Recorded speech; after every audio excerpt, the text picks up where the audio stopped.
Pilihan Raya, Kutip Sejarah Tingkatan 4.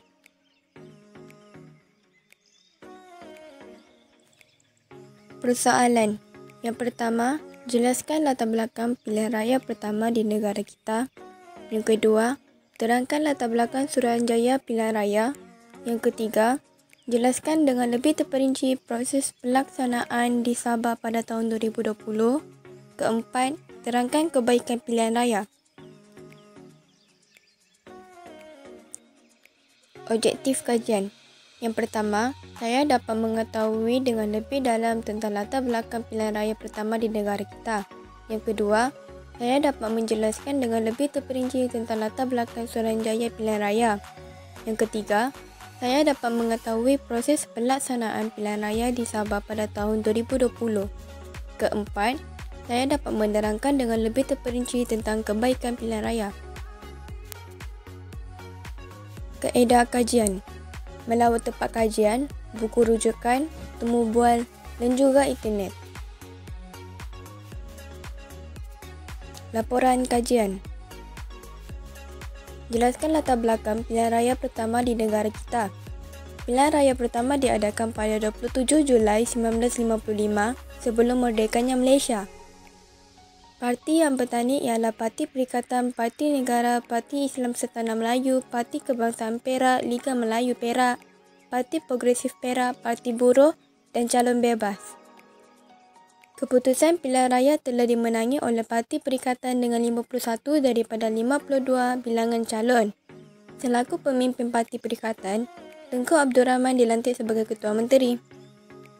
Pada 1 Februari 1954, Jawatan Kuasa Pilihan Raya telah dibentuk untuk mengkaji hal ehwal pilihan raya yang akan dijalankan.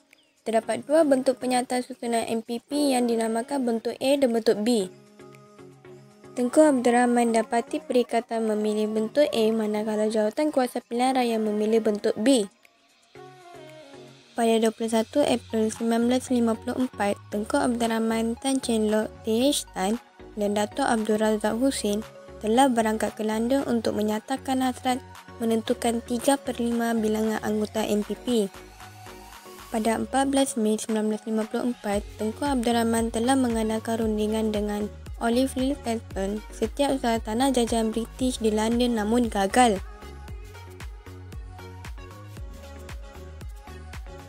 Terangkan latar belakang Suruhanjaya pilihan raya.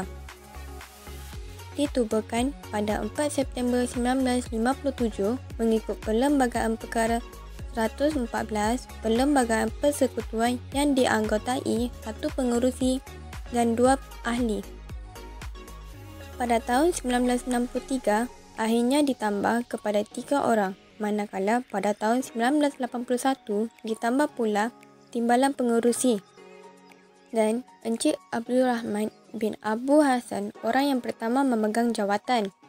Pada 2002, keanggotaan SPR ditambah menjadi 7 orang ahli, pengurusi, timbalan pengurusi dan 5 orang ahli termasuk 1 dari Sabah dan 1 dari Sarawak. Pengurusi, timbalan pengurusi dan 3 orang ahlinya dilantik oleh YDPA. SPR membentuk sebuah urus setia bagi menjalankan fungsinya yang diketuai oleh setiausaha. Fungsi SPR pula mengkaji dan membuat persempadanan bahagian-bahagian pilihan raya, menjalankan urusan pendaftaran memilih dan menyemakkan daftar pemilih, menjalankan pilihan raya umum dan kecil, mendaftar calon yang bertanding. Jelaskan dengan lebih terperinci proses pelaksanaan pilihan raya di Sabah pada tahun 2020. Hari pendamaan calon telah ditetapkan pada 12 September, manakala hari mengundi awal pada 22 September. Tempoh berkempen yang ditetapkan adalah selama 14 hari bermula selepas pengisytiharan calon yang bertanding hingga jam 11.59 malam pada 25 September.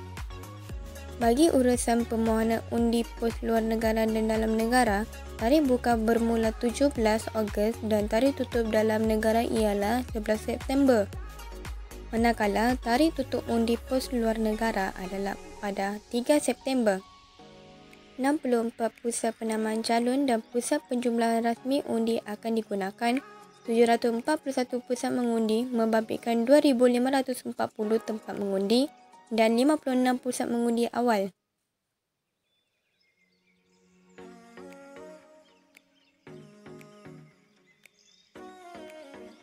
Kebaikan pilihan raya.